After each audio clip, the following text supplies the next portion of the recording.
تاسې کلی څو کوره ده او څومره زراعتي ځمکه چې ده لري؟ چې اوس په دوو برخو ویشل شوی دی، یو د پیرانو کلی دی، یو د اندلخیلو رغه کلی. او موږ او پیران اندلخیل په ګډه سره 145 کوره په دې ځای باندې شتون لرو. او زراعتي ځمکه مو چې دی او د سنګړه غوړه کې 70 جربه ځمکه لرو، په پاسې خوا کې 15 جربه ځمکه موږ زراعتي لرو. که دا راته ووایي چې ځوان په ټولنه کې څه رول لري. السلام علیکم ورحمت الله وبرکاتو. د طاهر میډیا درنو کتونکو، خدای دې وکړي چې ټول به راته روغ جوړ او صحتمنده به وای. د تیر په څیر یو ځل بیا مې در سره د څمکنیو ولسوالۍ یو کلی شریک کړی. دا کلی د پیر کلي په نوم سره یادیږي. نو دا تاسو دا هم د پیر کلی.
السلام علیکم ورحمت الله وبرکاتو.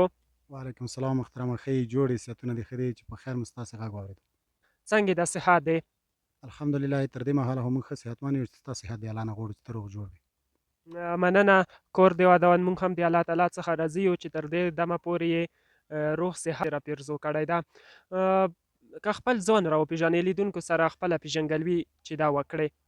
نوم یې نقیب الله ده، د پکتیا ولایت د څکپنۍ ولسوالۍ د پیر کلي اوسېدونکی یم. ډېر ښه. څنګه ده، څه مصروفیت لرې؟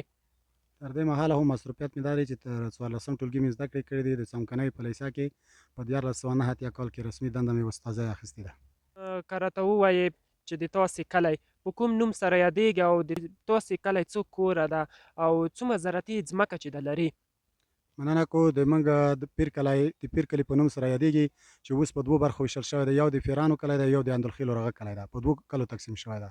او موږ او پیران اندلخیل په ګډه سره 145 کوره په دې ځای باندې شتون لرو. او چې 15 کوره د اندلخیلو ده او 70 کوره د پیرانو ده. او زراعتي ځمکه مو چې دی او د سنګړه غوړه کې 70 جربه ځمکه لرو، پاسې خوا کې 15 جربه ځمکه موږ زراعتي لرو. تر دې مهاله د 115 کوره په شمول. ماشاءالله، الله دې تاسې نوره هم ډېر کړي. خدای مو ترمنځ اتفاق اتحاد لره. دا راته ووایي چې ځوان په ټولنه کې څه رول لري؟ مننه کو. ځوان په ټولنه کې رول دا ده چې که موږ تاسې په ځوانانو باندې خوري وکړو نو راتلونکی دوی دپاره ضرورت لري. ځکه د راتلونکي لپاره همدغه ځوانان دي چې کولی شي ولسمشر، ډاکټر، انجینر د دوی نه جوړیږي. خو د دغه دپاره اصلي عامل یې دا دی چې خپلې کورنۍ په دوی باندې ژور کار وکړي، تر څو پورې وي هڅوي چې د تعلیم ته مخه کړي. د دې لپاره نه چې یوازې موږ د دې لپاره تعلیم کوو چې آیا موږ په دولت کې دنده لرو یا نه لرو. دولت موږ پورې اړه نه لري. موږ خپل د راتلونکي لپاره باید په خپلو اولادونو باندې صحیح زده کړه وکړو، تر څو پورې چې دوی خپلو هدفونو ته ورسېږي. که د خپرونې په دې برخه کې راته ووایي چې په ټولنه کې زموږ په سیمه کې د ځوانانو علمي او اخلاقي روش یا رویه چې ده څنګه ده؟ مننه کوو په دې وخت کې چې د اوس په شروع حال دی، په دې حالت کې ځوانان داسې دي چې د دوی روش او د تیر پر پرتله اوس بیخي ښه شوی ده، ځکه چې خلکو یو څه اندازه تعلیم حاصل کړی دی. او بل خبره دا ده چې هغه ځوانان اخلاق خراب دي چې هغه د تعلیم نه بې برخې دي، او دا د موږ د دولت نه هیله ده باید دوی دپاره د کار زمینه برابره کړي، تر څو پورې چې هغه تعلیم ته وهڅېږي او د دوی دپاره یو داسې طریقه جوړه کړي چې دوی مصروف کړي د نشو، د تماشو، د بېکارۍ نه د ټولو نه خلاص شي. نو دا مې د دولت نه هیله ده، ځکه دولت د هېواد لپاره مور و پلار ده.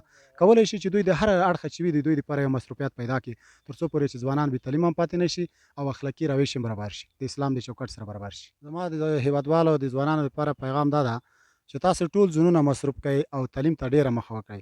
اصلا خبره دا ده چې د والدینو نه د ما ډېره هیله ده چې خپل بچیان تعلیم ته وهڅوي، او دا بېوزلي، دا غریبي، دا به خدای تېره کړي، خو تعلیم دې وکړي، ځکه راتلونکی ژوند د تعلیم په ذریعه باندې جوړېږي. که چېرې کې تعلیم موږ ونه لرو، هېڅ کله به موږ پورته پړاو ته ونه رسېږو. نو د تعلیم په وجه به موږ لوړې پړاو ته رسېږو. د ځوانانو مې هیله دا ده چې که چېرې کې تاسو مصروفیت ولرئ، د نشو، د تماشو نه په امن کې وئ، د خپلې کورنۍ ته به احترام لرئ، مور و پلار به یې ته نه خوښ وي، ځکه چې دا د تعلیم په وجه کېږي. که تعلیم نه وي ټول په جهالت کې وو. مننه کوم استاد محترم د تا د ښکلي بیان او د ښکلي پیغام څخه دی. مننه کوم، خوشحاله اوسئ، تاسې دې راته ژوندی وي د تل لپاره.